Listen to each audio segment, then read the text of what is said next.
안녕하십니까. 약사 임재용입니다. 엠펜바 현상이라는 게 있는데요. 뜨거운 물이 차가운 물보다 먼저 어는 현상이 있다고 합니다. 이것은 오해와 착각에서 비롯된 것임에도 불구하고 많은 사람들이 과학적 사실로 믿고 있으며 심지어 물리학을 연구하는 학자, 대학 교수, 대학원생, 학부생까지도 엠펜바 현상을 과학적 사실로 받아들이고 있어서 문제가 더욱 심각하다고 하겠습니다. 이걸 웃어야 될지 울어야 될지 저도 잘 모르겠습니다. 그래서 엠펜바 현상이 오류임을 실험을 통해서 증명하도록 하겠습니다. 음료수 페트병인데요. 1.5리터짜리 2개를 준비합니다. 한 병에는 뜨거운 물이라고 표시를 하고 다른 한 병에는 차가운 물이라고 표시를 합니다. 그리고 물을 끓여줍니다.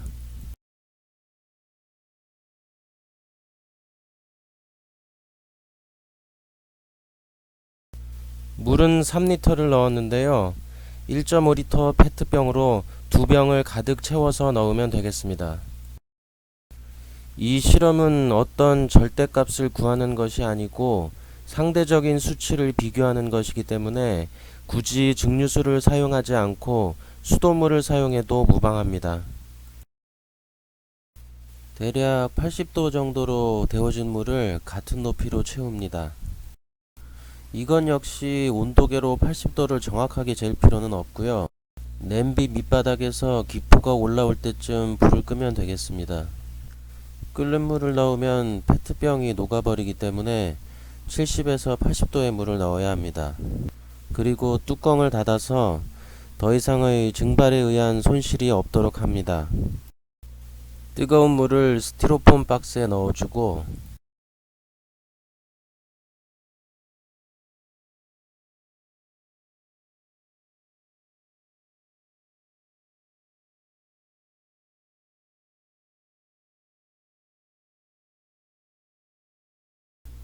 뚜껑을 닫습니다.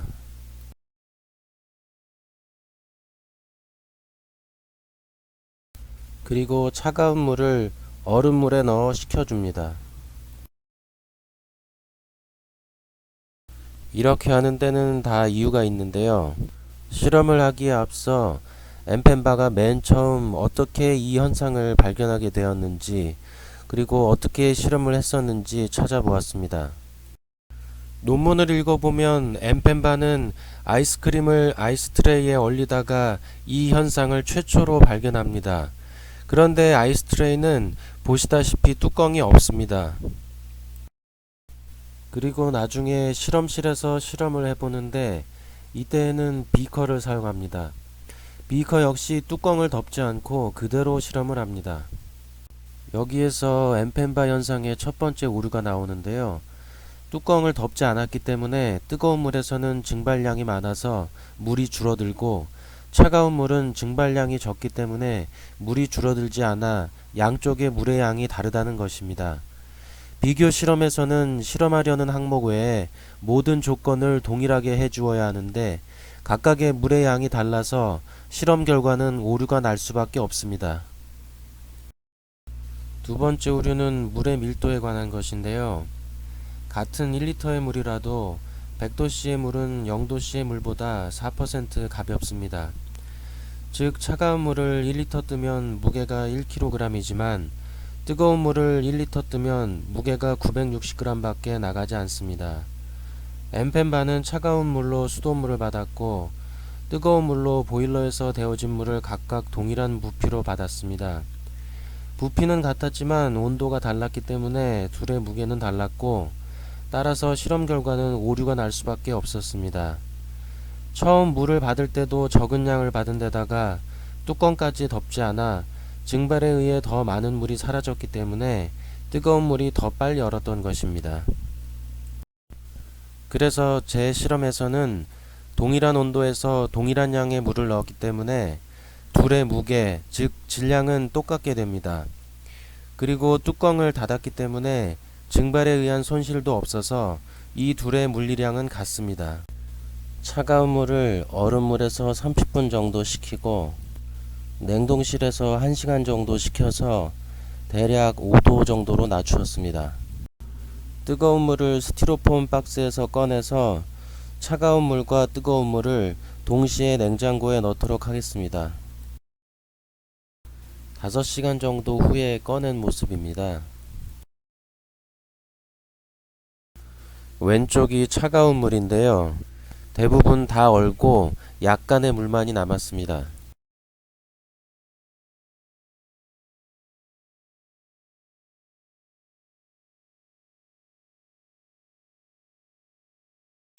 오른쪽이 뜨거운 물인데 보시는 것처럼 조금의 물도 없이 모두 얼었습니다. 기벽에 이슬이 맺혀 있는 것도 물이 아니고 얼음입니다.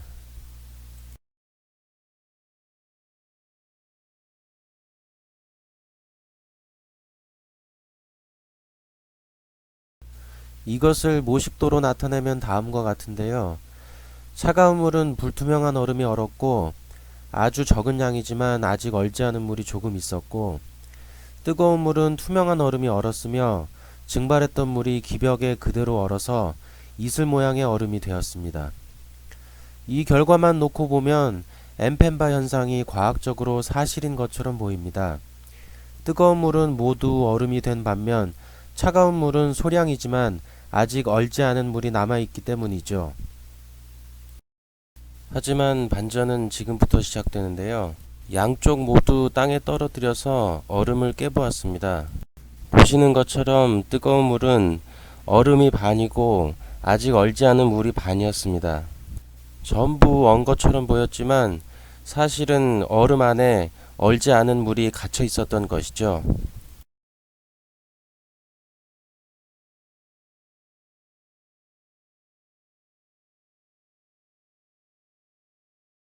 반면에 차가운 물은 속까지 완전히 얼어 있어서 깨지지 않았으며 얼지 않은 물의 양도 떨어뜨리기 전과 차이가 없었습니다.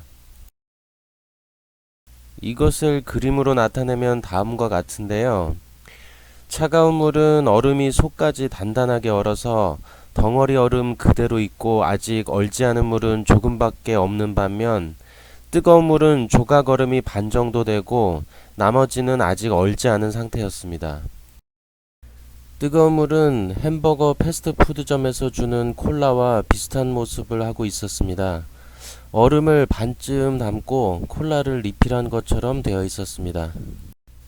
뜨거운 물은 사실 바깥 부분만 어는 것인데 얼음이 투명하게 어는 바람에 갇혀있는 물도 얼음처럼 보여서 뜨거운 물이 더 빨리 어는 것처럼 착각을 일으키는 것입니다. 이것을 더 자세하게 보여드리기 위해 그림과 같은 그릇에 뜨거운 물을 얼렸습니다. 그리고 그 얼음을 깨서 얻은 단면의 사진입니다. 그림에서 빨간색으로 칠한 부분입니다. 이것을 더 자세하게 보여드리기 위해서 추가 실험을 진행하였습니다.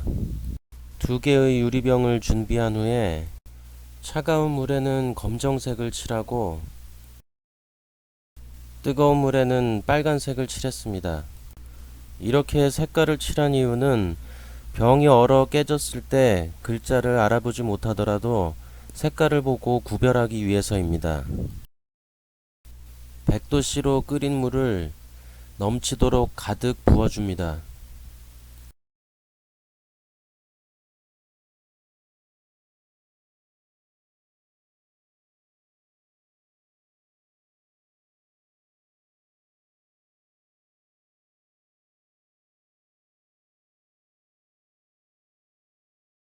그리고 뚜껑을 닫습니다. 앞에 했던 실험과 마찬가지로 뜨거운 물은 스티로폼 박스에 넣어주고 차가운 물은 얼음물에 넣어 식혀줍니다.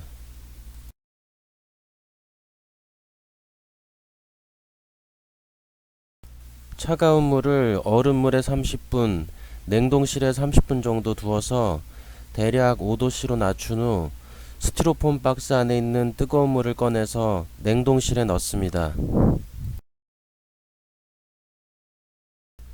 병과 트레이에 넘친 물은 수건으로 완전히 제거한 후 냉동실에 넣습니다. 대략 3시간 후에 꺼낸 모습인데요. 보시는 것처럼 차가운 물은 완전히 얼어서 뚜껑이 밀려나 있는 모습입니다. 처음 실험을 계획할 때는 유리병이 깨질 줄 알았는데 뚜껑이 밀려나면서 깨지지는 않았습니다.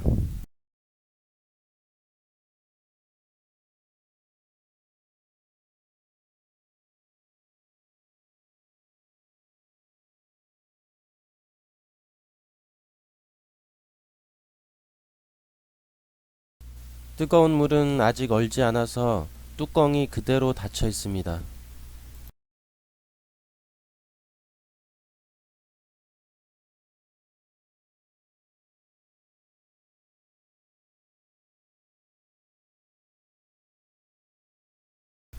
차가운 물은 얼음이 되면서 부피가 늘어 뚜껑이 닫히지 않는 반면에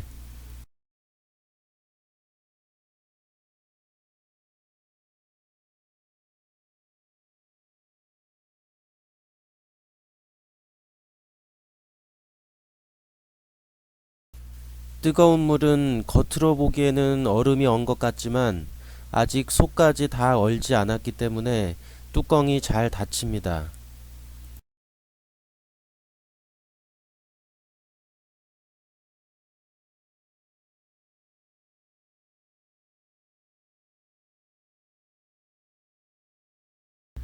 뜨거운 물을 추가로 1시간 더 얼린 모습입니다. 이제서야 뜨거운 물도 뚜껑이 밀려나 있군요.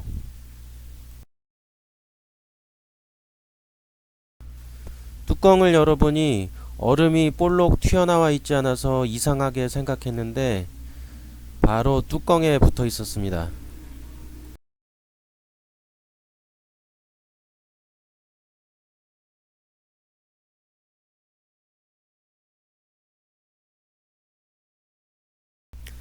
뜨거운 물도 완전히 얼어서 뚜껑이 닫히지 않습니다.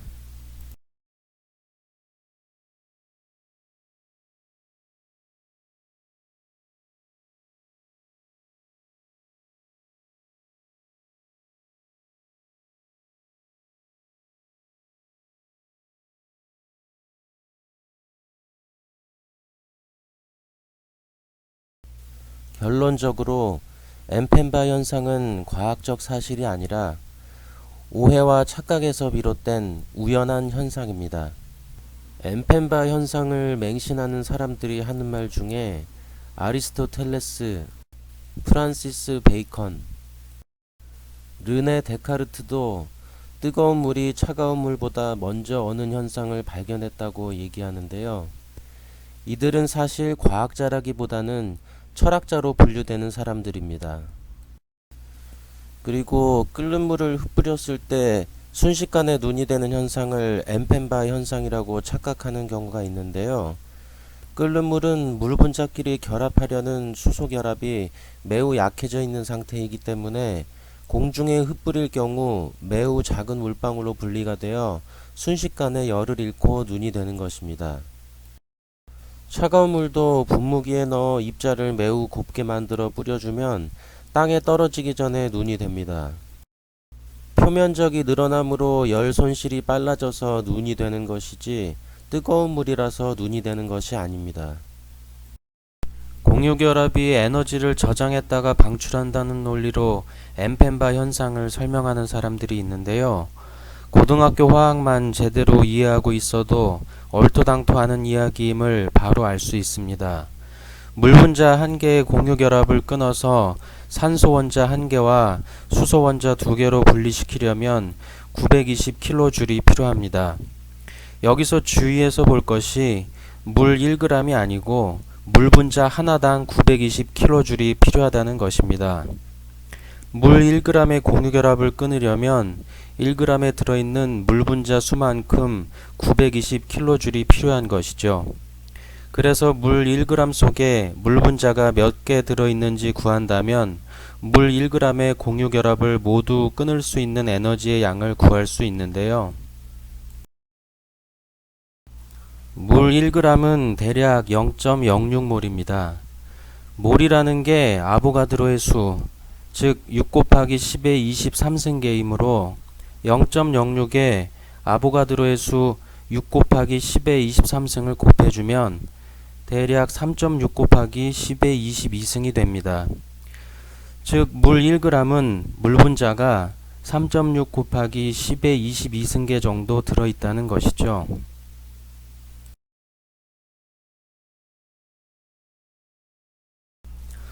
그럼 다시 처음으로 돌아가서 물 분자 한 개당 920kJ이 필요하므로 1g의 물 분자 수 3.6 곱하기 10의 22승계에 920kJ를 곱하면 대략 3.3 곱하기 10의 25승 kJ이 나오고, 이를 다시 줄로 바꿔주면 3.3 곱하기 10의 28승 줄이 됩니다. 이것을 다시 칼로리로 변환하기 위해 4로 나눠주면 대략 8 곱하기 10의 27승 칼로리라는 답이 나옵니다. 즉 물 1g의 공유결합을 끊기 위해서는 8 다음에 0이 27개 붙는 숫자만큼의 칼로리에 해당하는 에너지가 필요하다는 얘기죠. 반면에 물 1g을 0도씨에서 100도씨까지 올리는 데 필요한 에너지는 대략 100칼로리가 필요합니다. 즉 엠펜바 현상에 관여하는 에너지는 100칼로리인데 공유결합에 관여하는 에너지는 8 곱하기 10의 27승 칼로리라는 것입니다. 이것은 뜨거운 물과 차가운 물의 에너지 차이로는 공유결합의 길이를 변화시킬 수 없다는 것을 의미합니다. 물의 냉각과 가열 과정에는 공유결합이 영향을 미치지 않습니다. 그러므로 공유결합으로 엠펜바 현상을 설명하는 것은 전혀 관계없는 성질을 억지로 갖다 붙이는 것에 불과합니다. 고등학교 화학 정도만 제대로 이해하고 있어도 말도 안 되는 이야기라는 것을 바로 알 수 있는데, 문제는 대부분의 사람들이 고등학교 때 화학 점수가 그리 좋지 않았다는 것이겠죠. 그래서 얼토당토하는 말인데도 불구하고 이해하지 못하므로 그냥 그런가 보다 하고 믿는 것입니다. 사람들은 자신이 이해한 것을 믿는 것이 아니라 이해하지 못하지만 어려운 전문 용어, 그럴싸한 문장을 믿는 것이죠. 그래야 자신이 고등학교 때 화학 점수가 낮았다는 것을 들키지 않기 때문입니다.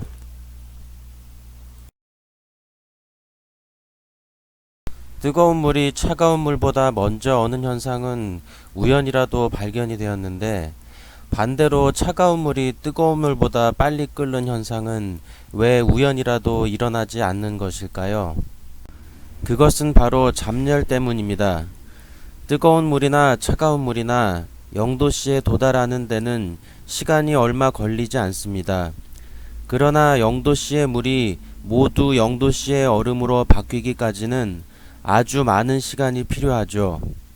그래서 뜨거운 물이 늦게 식었더라도 차가운 물이 모두 얼음이 되기까지 시간이 많이 걸리기 때문에 그 사이에 투명하게 얼어서 먼저 언 것처럼 보일 수가 있는 것입니다. 그러나 물을 끓일 때는 물이 모두 증발해 버릴 때까지 끓이는 사람은 없습니다. 그저 끓기 시작하면 되는 것이죠. 100도씨의 물이 모두 100도씨의 수증기로 변하는 데는 물이 얼음이 되는 것과 마찬가지로 아주 많은 시간이 필요합니다. 그러나 물을 끓인다는 것은 물을 수증기로 모두 증발시켜 버리는 것이 아니라 단순히 100도씨에 도달하는 것이므로 뜨거운 물이나 차가운 물이나 100도씨에 도달하는 데는 시간이 얼마 걸리지 않습니다. 그래서 차가운 물이 역전할 시간도 없고, 얼음과 달리 끓는 물은 끓는 상태가 눈에 확연히 보이기 때문에 오해와 착각이 일어나지 않는 것입니다. 이것은 마치 달리기 경주와 같습니다. 100m 달리기를 할 때 80m 앞에서 출발한다면 여러분도 올림픽 금메달리스트를 이길 수 있습니다. 그러나 1500m 달리기라면 80m 앞에서 출발하더라도 올림픽 금메달리스트에게 이길 수 없는 것과 같은 이치입니다. 제 실험에서도 80도 정도의 물을 5도 이하로 식히는데 1시간 30분밖에 걸리지 않았지만 그 물이 모두 어는 데는 5시간 이상 걸렸기 때문에 뜨거운 물이라 할지라도 증발과 밀도 차에 의해 양이 줄어들어서 차가운 물을 따라잡아 먼저 얼기에 시간이 충분합니다. 100도씨의 물도 모두 증발시키려 한다면 아마 5시간 이상 걸릴 것입니다. 하지만 일상생활에서 물을 끓일 때 물을 모두 증발시켜 버리려고 끓이지는 않습니다. 단순히 100도씨까지 온도만 올려주면 되는 것이죠. 그래서 물을 끓이는 시간은 보통 30분도 안 되기 때문에 차가운 물이 뜨거운 물을 따라잡을 시간이 충분하지 않아서 역전할 기회조차 없는 것입니다. 게다가 차가운 물이 뜨거운 물보다 밀도가 높으니 뜨거운 물보다 양도 많아서 데우는데 더 오랜 시간이 걸리는 것이고, 그래서 우연이라도 차가운 물이 뜨거운 물보다 빨리 끓는 현상은 관찰되지 않는 것입니다. 연력학 법칙은 유효하며 더 나아가 불변하는 진리이기에 법칙이라고 부르는 것입니다. 엔펜바 현상은 사실이 아니고, 따라서 뜨거운 물을 냉동실에 넣으면 빨리 얼어서 전기료를 절약해 주지도 않습니다.